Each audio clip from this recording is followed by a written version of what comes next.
Let's get started. Story number 1. Kate enjoyed her evenings alone. After a long day at her office job, where every second seemed to be filled with people needing something from her, the quiet solitude of her small apartment was a welcome relief. She had her rituals: pour a glass of wine, microwave some leftovers, and curl up on the couch to binge watch whatever show had caught her attention that week. Her TV wasn't fancy, just a mid-sized flat screen mounted on the wall of her living room. It was reliable and served its purpose. Tonight, she planned to finish an indie horror movie she'd started a few nights ago.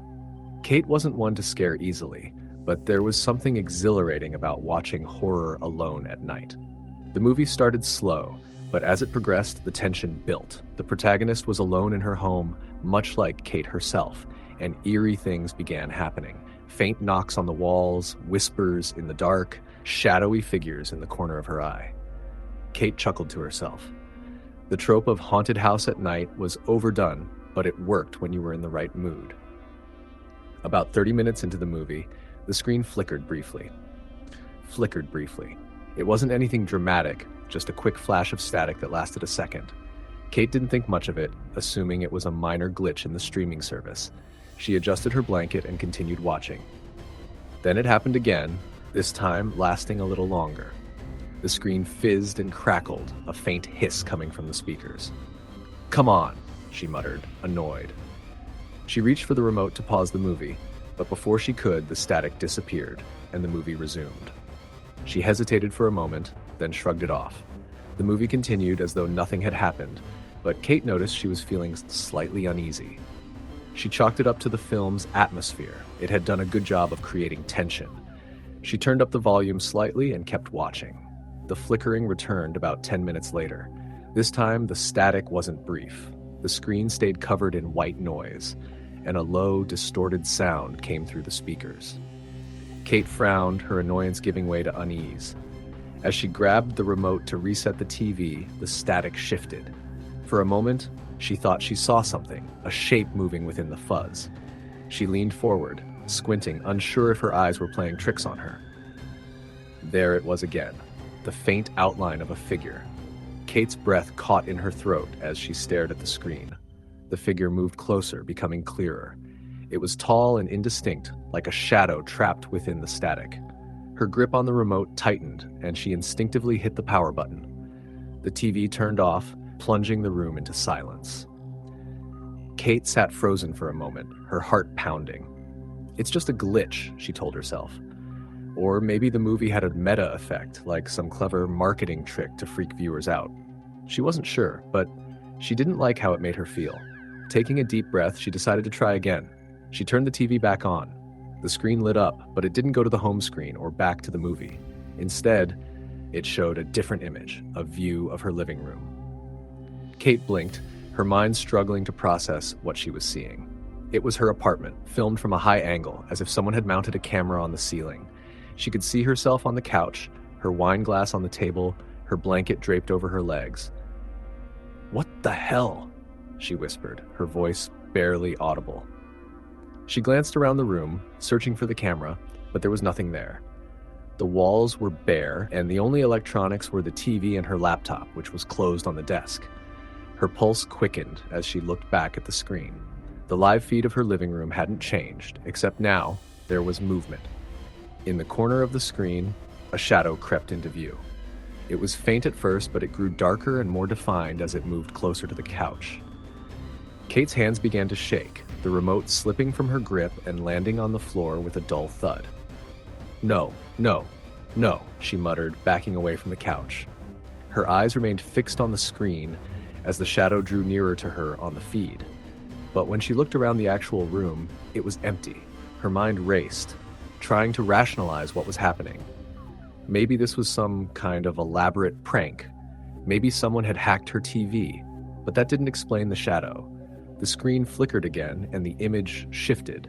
It now showed her hallway, the narrow corridor leading to her bedroom. The view was the same, filmed from above, but the hallway was empty. Kate stared at the screen, her breath shallow. The shadow was gone. Her phone buzzed on the coffee table, the sudden noise making her jump. She snatched it up, grateful for the distraction. It was a text from her best friend, Julie. "You okay?" Kate quickly typed a response. "Something weird's happening. I think someone's watching me through my TV." Julie replied almost instantly. "What? Call the police." Kate hesitated. What would she even say? That her TV was showing her own house? That she saw a shadow that wasn't there? She shook her head, deciding to check the hallway first. She grabbed the nearest object, a heavy candle holder from the coffee table, and crept toward the hallway. Her footsteps were slow and deliberate, her ears straining for any sound. The hallway was dark, the light switch just out of reach. She paused at the threshold, gripping the candle holder tightly. "Hello?" she called, her voice trembling. No response. She took a cautious step forward, her free hand fumbling along the wall for the switch. When she finally found it, she flipped it on. The hallway was empty. Kate let out a shaky breath, a small wave of relief washing over her. She turned to head back to the living room, but as she did, the TV screen caught her eye. The feed was still on, but now it showed her standing in the hallway. Her stomach twisted as she stared at her own image on the screen. She watched herself turn toward the camera, her face pale and wide-eyed. And then something moved behind her. In the reflection on the TV, she saw it. A tall, dark figure standing at the end of the hallway, its head tilted slightly as if observing her. Kate spun around, candle holder raised, but the hallway was empty. When she turned back to the TV, the figure was gone. Her breathing was ragged now, her thoughts a whirlwind of panic and confusion. She grabbed her phone again, her fingers shaking as she dialed Julie. The call went straight to voicemail. "Damn it," she hissed, her voice cracking. Suddenly, the TV screen went black. For a moment, the room was silent, save for the faint hum of the TV. Then a voice came through the speakers. "Kate." It was low and distorted, almost a growl. Her blood ran cold. She backed away from the TV, her heart hammering in her chest. The voice came again, louder this time. "Kate, don't turn around." Her body froze, every muscle locking in place. She didn't want to look, but the compulsion was overwhelming. Slowly, she turned her head. Behind her, the room was empty. But when she faced the TV again, the screen showed something new. It was her bedroom. The image was grainy and dark, but she could make out the shape of her bed, the curtains drawn tightly over the window. And there, standing at the foot of the bed, was the shadow. The voice came again, softer now. "Don't run." Kate's survival instincts kicked in. She dropped the candle holder and bolted for the front door, her bare feet slapping against the hardwood floor. The voice followed her, growing louder, more insistent. "Don't run, Kate. You can't leave." She fumbled with the lock, her hands trembling, and yanked the door open. The cold night air hit her like a slap, and she sprinted outside, not stopping until she reached her car. She didn't look back as she started the engine and drove away, her hands gripping the steering wheel so tightly that her knuckles turned white. She never went back to that apartment. Months later, when she finally worked up the courage to talk about it, she learned something chilling. The previous tenant, a man in his 30s, had died in that apartment under mysterious circumstances. The landlord hadn't mentioned it when Kate signed the lease. And to this day, late at night, when Kate watches TV in her new apartment, she can't shake the feeling that something is watching her back. Story the end. Story number 2. The living room was quiet, except for the faint hum of the old television. Anna had always enjoyed her late-night TV sessions, especially when the house was silent and still. Tonight was no different. She curled up on the worn-out sofa with a blanket wrapped around her shoulders, flipping through channels in search of something to watch. Outside, the wind howled softly, brushing tree branches against the windows. The house, built decades ago, had its own set of sounds, creaking wood, distant groans of pipes, and the occasional pop of shifting beams. Anna had lived here long enough to know these noises were harmless, though they still unsettled her from time to time. Finally settling on an old rerun of a crime drama, she set the remote down and reached for the mug of tea on the coffee table. The warmth of the cup felt comforting against her cold hands. The characters on the screen moved through dimly lit alleys, their voices low and tense as they discussed a series of murders. The dialogue, paired with the eerie background music, filled the room with an unsettling atmosphere. Anna had just started to lose herself in the story when she noticed the television flicker. It was brief, just a moment where the screen seemed to stutter. She frowned, but the show continued without interruption. Probably the storm outside messing with the power, she thought. She brushed it off, trying to focus back on the unfolding plot. The flicker happened again, this time longer. The screen glitched, distorting the characters' faces for a split second before returning to normal. Anna leaned forward, her brows furrowed. It wasn't like the TV to act up. It had always worked fine, even during bad weather. Her eyes shifted to the window. The wind had picked up, and rain now tapped lightly against the glass. Maybe it was just a coincidence. She picked up the remote and turned the volume up slightly, hoping to drown out the unease creeping into her mind. Minutes passed, and the episode reached a particularly tense moment. The lead detective was about to enter an abandoned house when the screen abruptly cut to static. Anna froze. The soft hiss of static filled the room, replacing the tense music and dialogue. She reached for the remote again, pressing buttons to try and switch the channel. Nothing happened. The static grew louder. "Come on," she muttered, hitting the power button. The TV stayed on, unresponsive to her commands. A chill ran down her spine, but she tried to stay calm.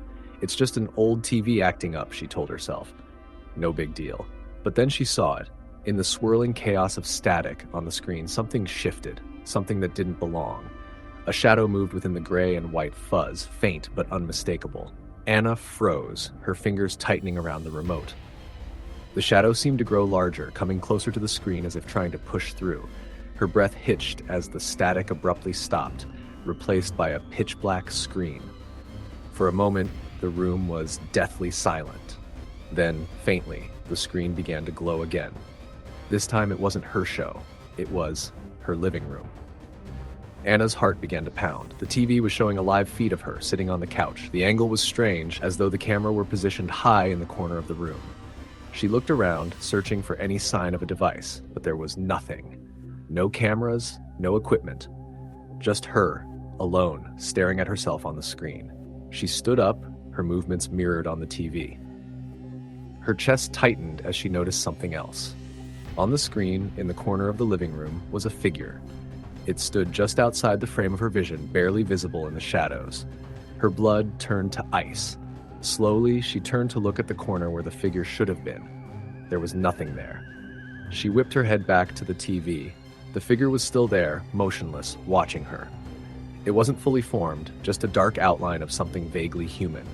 Its head was tilted unnaturally, as if observing her with intense curiosity. The remote fell from her hands and clattered to the floor. The sound echoed unnaturally loud in the silent room. Anna backed away from the TV, her pulse racing. She grabbed her phone off the coffee table, desperate to call someone, anyone. But when she unlocked the screen, it was blank, completely unresponsive. The figure on the TV moved. Anna froze, her breath catching in her throat. The shadowy outline stepped closer to the camera's perspective, its form becoming clearer. It was tall and thin, its limbs too long, its movements jerky and unnatural. It stopped near the center of the screen, staring directly at her. No, she whispered, backing toward the door. Her hands fumbled for the lock, but she couldn't take her eyes off the TV. The figure raised a hand, pointing at her. Its head tilted again, and though it had no face, Anna could feel it watching her. The lights in the room flickered, dimming with each pulse of the storm outside. The TV began to hum, a low, resonant sound that vibrated through the air and rattled the glass of her windows. Suddenly, the screen went black again. The room plunged into darkness, illuminated only by the faint glow of her phone. Anna's breaths came in short, shallow gasps as she strained to listen. The hum was gone, replaced by the sound of footsteps. They were faint at first, soft creaks coming from the hallway. But they grew louder, closer, until they stopped just behind her. Anna felt the air shift, the unmistakable presence of someone, or something, standing right there. Her body screamed at her to run, but fear kept her rooted to the spot. A cold breath brushed against the back of her neck.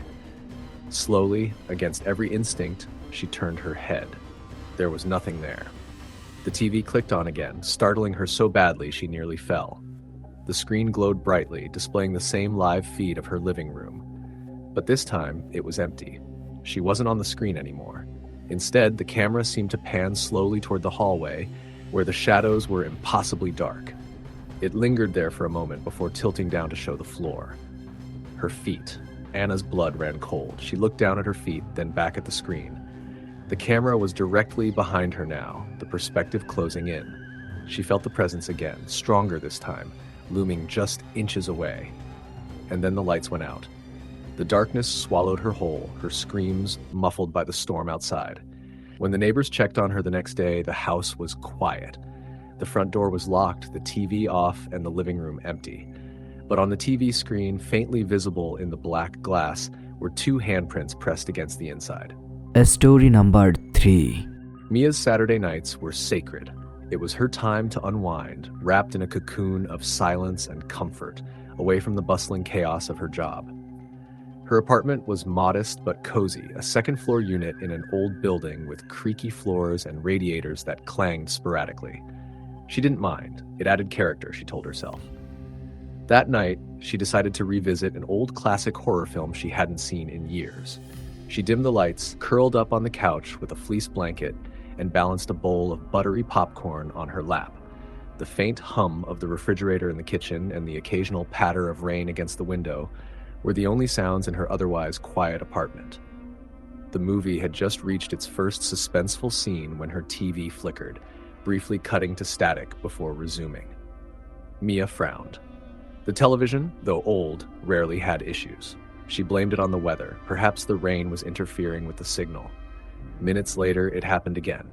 This time, the static lingered for a few seconds longer, accompanied by a faint hissing sound. Mia leaned forward, gripping the remote. Before she could press any buttons, the movie returned on its own. She sat back, trying to shake the unease that had begun creeping in. As the protagonist on screen explored a dark, creaking house, Mia felt her own apartment grow eerily quiet. The refrigerator had stopped humming, and even the rain seemed to have paused. She tried to focus on the movie, but the silence felt unnatural, pressing in around her like a heavy blanket. The TV flickered again, and the screen went completely black. Mia sighed, annoyed, and reached for the remote to restart it. But before she could, the screen lit up. Not with the movie, but with something else. It was her living room. She froze, the remote slipping from her fingers.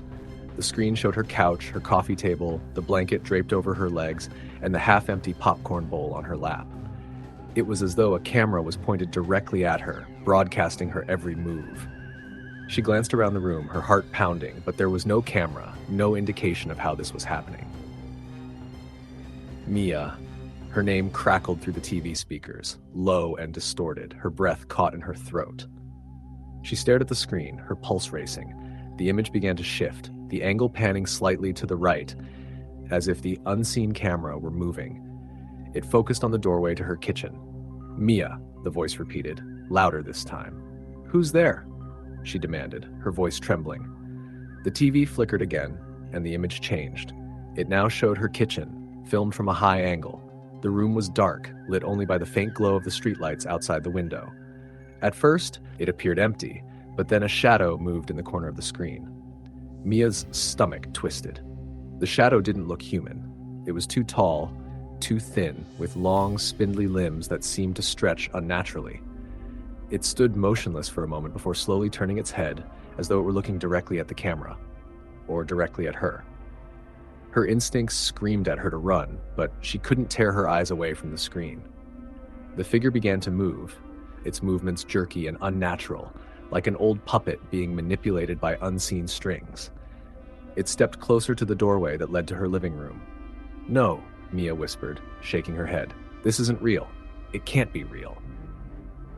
The figure disappeared from the screen just as the lights in her apartment flickered. She heard a creak, a distinct, deliberate sound coming from the kitchen. Mia shot to her feet, clutching her phone. Her hands shook as she dialed 911, but the call didn't go through. The screen flashed, "No service," though she'd never had reception issues before. "Please, no," she whimpered, backing away from the couch. She kept her eyes on the kitchen doorway, her mind racing with panic. The TV flickered again, and the screen now showed her hallway, the narrow corridor that led to her bedroom. The camera angle was the same, high and wide, as if someone were filming from the ceiling. The hallway was empty, but she felt no relief. Then, faintly, she heard footsteps. They were slow and deliberate, coming from the kitchen. Mia grabbed a heavy candle holder from the coffee table, her knuckles white as she gripped it tightly. She forced herself to take a step toward the kitchen, her bare feet cold against the hardwood floor. "Whoever's there," she called out, her voice shaking. "You need to leave. I'm calling the police." The footsteps stopped. The silence that followed was suffocating. Mia's heart pounded in her chest as she waited, every nerve in her body on edge. Then, from somewhere deep in the kitchen, she heard it, a low, guttural laugh. She stumbled backward, her pulse racing. The laugh grew louder, echoing through the apartment before abruptly stopping. The TV screen crackled, and the hallway feed reappeared. This time, it wasn't empty. The shadowy figure stood at the far end of the hallway, its head tilted at an unnatural angle. It didn't move, but its presence was palpable, oppressive. Mia's breath hitched as she stared at it, paralyzed with fear. The figure took a step forward. Mia turned and bolted, racing for the front door. She fumbled with the lock, her hands trembling, and yanked the door open. The cool night air hit her face as she stumbled onto the landing, slamming the door shut behind her. She didn't stop running until she was outside on the street, her breath coming in ragged gasps. She turned back to look at her apartment, half expecting to see the shadowy figure watching her from the window. But the curtains were drawn, and the apartment looked as it always had, quiet, unassuming, and still. It took her several hours to gather the courage to return, and only then with a police officer by her side. They searched the apartment thoroughly, but there was no sign of anyone having been there. The TV was off, the screen black, and the officer assured her it was probably just a bad dream or an overactive imagination. But Mia knew better. For weeks afterward, she couldn't shake the feeling of being watched. She stopped watching TV altogether, and eventually she moved to a new apartment on the other side of town. Still, every so often, in the middle of the night, she would wake up to the faint sound of static, as though her old TV were still trying to call her back. Story number 4. Emily loved her quiet nights at home. There was something peaceful about the solitude, especially after a hectic day at her job as a nurse. The house she rented wasn't big, a small one-bedroom on the outskirts of town, but it suited her perfectly. Tonight was like any other. She had poured herself a glass of wine, made a bowl of buttery popcorn, and settled in to watch TV. The old flat screen in her living room had seen better days. It wasn't a smart TV, just something she'd picked up secondhand a couple of years ago. It had a faint hum when it was on, something she usually found oddly comforting. Tonight's movie choice was an old thriller she hadn't seen in years. As the opening credits rolled, Emily leaned back into the couch, pulling the blanket over her legs. Outside, a soft rain began to patter against the windows, adding to the cozy atmosphere. An hour in, she was fully engrossed. The protagonist was creeping through a dimly lit house, the music swelling with tension. Emily found herself clutching the blanket, her heart racing with the suspense. Then, the TV screen flickered. It wasn't unusual. Her old TV had occasional glitches, but this time the flicker lasted longer than usual. The screen went dark for a moment before returning, the movie resuming as if nothing had happened. Emily shrugged it off, thinking little of it. But a few minutes later, it happened again. This time the screen didn't return to the movie. Instead, it showed static, the black and white fuzz accompanied by the low hiss of white noise. Emily frowned and grabbed the remote, pressing the power button. The TV turned off, the screen going black. She waited a moment, then turned it back on. The movie reappeared, and she breathed a small sigh of relief.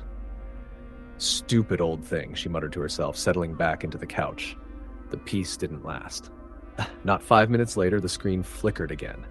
This time, instead of static, it showed a different image. A grainy, black and white video of what looked like a living room. At first, Emily thought it might be a random signal interference, but then her stomach dropped. The room on the screen was her living room. Her heart began to pound as she stared at the image. It was unmistakable. There was her couch, her coffee table, even the blanket draped over the back of the chair in the corner. The camera angle was high, as if it were being filmed from the ceiling. "What the hell?" she whispered, her voice barely audible. She stood up, her eyes darting around the room. There was no camera that she could see, no logical explanation for what she was watching. Then, on the screen, she saw herself. The grainy figure of Emily was sitting on the couch, staring at the TV, exactly as she had been moments ago. Her breath hitched, and a cold sweat broke out on the back of her neck. "This isn't funny," she said aloud, though no one was there to hear her. The Emily on the screen suddenly turned her head, looking directly at the camera. The real Emily froze, her blood running cold. Her on-screen doppelganger's expression was blank, her eyes darker than they should have been. And then the figure on the screen smiled. It wasn't a normal smile. It was too wide, too forced, stretching across the face in a way that made Emily's stomach churn. She stepped back from the TV, her legs trembling. The screen flickered again, and the image changed. Now it showed the hallway leading to her bedroom. The camera angle was the same, high and wide, but the hallway was empty. Emily's breathing quickened as she glanced toward the real hallway. It was dark, the light from the living room barely reaching the doorway. The screen flickered once more, and now the image showed her bedroom. The bed was unmade, just as she had left it that morning. Something moved on the screen. A shadow passed across the frame, too fast and indistinct to make out any details. Emily's chest tightened. She grabbed her phone from the coffee table and dialed her best friend, Claire. "Pick up? Pick up," she muttered as the phone rang. Claire's sleepy voice answered on the third ring. "Em, what time is it?" "Claire," Emily whispered, her voice shaking. "Something's happening. My TV, it's showing my house, like a live feed of my house." "What?" Claire sounded more awake now. "What do you mean? Are you sure it's not a weird channel or something?" "It's not a channel," Emily snapped, panic creeping into her tone. "It's me. It's my house. I don't have cameras here, Claire. Someone's watching me." Claire was silent for a moment. "Do you want me to call the police?" Emily opened her mouth to respond, but before she could, the TV changed again. The screen now showed the living room, but the angle had shifted. The camera was closer, as if it had moved down from the ceiling. Her doppelganger was gone. "Emily?" Claire's voice came through the phone. "I." Emily started, but the words caught in her throat. On the TV, the camera angle moved again, this time panning toward the couch, toward her. "Oh my God," she whispered, her voice barely audible. The image on the screen zoomed in, lights getting closer and closer to where she was standing. It was as if someone, or something, was walking toward her with a camera in hand. Emily dropped the phone and bolted for the door. She didn't bother grabbing her keys or her shoes. She just ran, her heart pounding in her chest. As she reached the door, the TV crackled, and a voice came through the speakers. It was low and distorted, but unmistakable. "Don't leave." Emily froze, her hand on the doorknob. The voice was calm, almost soothing, but it sent chills down her spine. She turned back toward the TV, unable to stop herself. The screen now showed the front door, her door. The camera was positioned just outside, as if whoever was filming was standing on the porch. And then, slowly, the doorknob on the screen began to turn. Emily screamed and yanked the door open, stumbling out into the rain. She ran down the street, not daring to look back. It wasn't until she reached a gas station several blocks away that she stopped, collapsing onto the curb in a sobbing heap. The clerk inside called the police, and when they arrived, Emily tried to explain what had happened. They checked the house but found nothing unusual. No cameras, no signs of forced entry, no evidence that anyone had been there at all. The TV was off when they checked, and the officers exchanged skeptical looks as Emily insisted on what she had seen. She didn't go back to the house. Instead, she stayed with Claire for a few weeks, eventually breaking her lease and moving to a new apartment across town. But sometimes late at night when she was alone and watching TV, she swore she could still hear the faint sound of static and a voice whispering, "Don't leave." Story number 5. The day had been uneventful. Lisa had spent it working from home, sorting through spreadsheets and attending virtual meetings. By the time the sun dipped below the horizon and the last hues of twilight faded from the sky, she decided she deserved to relax. She slipped into her favorite oversized hoodie, grabbed a bowl of popcorn, and settled into the worn comfort of her couch. Her small apartment was cozy but quiet. Too quiet. The ticking clock on the wall seemed unnaturally loud, the faint hum of her refrigerator occasionally breaking the silence. Lisa grabbed the remote and turned on the TV, the familiar glow of the screen filling the living room. She scrolled through streaming services before settling on a psychological thriller, the kind of movie that promised twists and turns just enough to keep her mind occupied without lulling her to sleep. The movie was halfway through when she noticed something odd. At first, it was subtle, just the feeling of being watched. She paused the movie and glanced around the room. The shadows from the dim overhead lights stretched long and jagged across the walls, but everything appeared as it should be. She shrugged it off, blaming it on the eerie tone of the movie. The popcorn was nearly finished when the TV flickered. It wasn't a full power outage, just a brief moment where the screen distorted, lines of static interrupting the image before the movie resumed. Lisa frowned. The internet connection was usually reliable, but maybe the storm outside was interfering. She glanced at the window, where rain had begun to pelt against the glass, streaking it with rivulets of water. She was about to dismiss the flicker entirely when something caught her eye. In the reflection of the TV screen, she thought she saw movement behind her. It was faint, almost imperceptible, a shadow passing quickly across the room. Her breath hitched. She turned her head sharply, scanning the area behind the couch. The small hallway leading to her bedroom was empty, and the open kitchen to her right was dark. "Relax," she whispered to herself. "It's just the movie getting to you." She tried to laugh it off and pressed play, but the nagging sensation wouldn't leave her. Every so often, she felt the hairs on the back of her neck stand on end, as if someone was standing just out of sight. The storm outside grew louder, and the rhythmic drumming of rain against the window only added to her unease. Then, it happened again. The screen flickered, this time longer than before. The movie dissolved into a wall of static. Lisa stared at the TV, confused. She grabbed the remote and pressed buttons, but nothing happened. She tried turning it off and on again, but the screen remained a chaotic mess of static.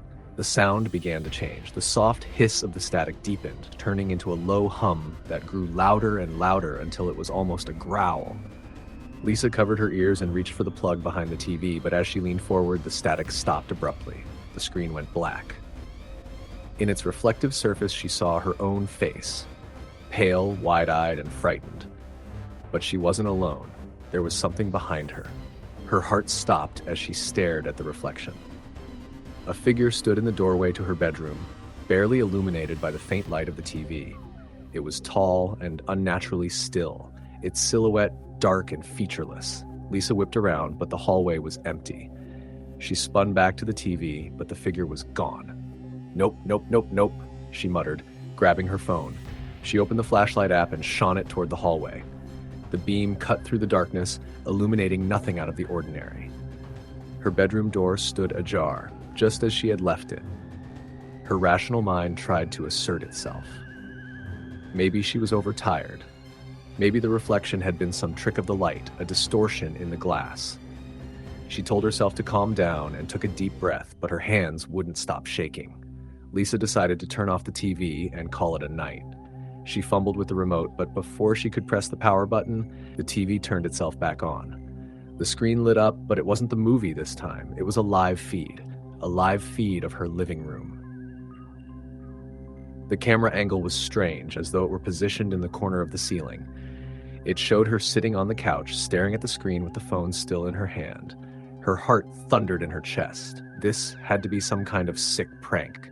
But how? She didn't own a security camera, and there was no way someone had installed one without her knowing. She stood up slowly, her movements mirrored on the screen. The live feed continued to show her living room, but as she looked closer, she noticed something horrifying. In the corner of the screen, just behind her couch, the figure was back. It stood motionless, its head tilted slightly to the side, as though watching her. She felt cold sweat drip down her back. She spun around, flashlight in hand, but there was nothing there. The couch, the coffee table, the bowl of popcorn, everything was as it should be. The only thing out of place was her sense of safety, which had evaporated entirely. She turned back to the TV. The figure was gone from the screen now, but the live feed remained. Her breathing was shallow, her chest tight. She didn't know what to do. She couldn't call the police. What would she even tell them? That her TV was playing tricks on her? A loud crash from the kitchen shattered her thoughts. She screamed, nearly dropping her phone. The sound of shattering glass echoed in the silence. She bolted toward the kitchen, gripping her phone tightly, the flashlight beam trembling as she scanned the room. The cabinet above the sink was open, and several glasses lay shattered on the counter and floor. She stared at the mess, her mind racing. She hadn't opened that cabinet. She hadn't touched it all evening. The air felt heavy, oppressive. The storm outside raged on, the wind howling against the windows. She backed out of the kitchen, her instincts screaming at her to leave the apartment, to run and never look back. But something stopped her. The TV. It was no longer showing the live feed. Instead, it displayed a single sentence in white text on a black screen. "Do not turn around." Lisa's blood ran cold. Her hands trembled as she stared at the words. Her mind screamed at her to obey, to keep her eyes fixed on the screen. But the compulsion to turn was overwhelming. She felt the weight of something behind her, its presence undeniable. Slowly, she turned her head. Standing inches away from her, so close you could feel the icy cold radiating off its form, was the figure.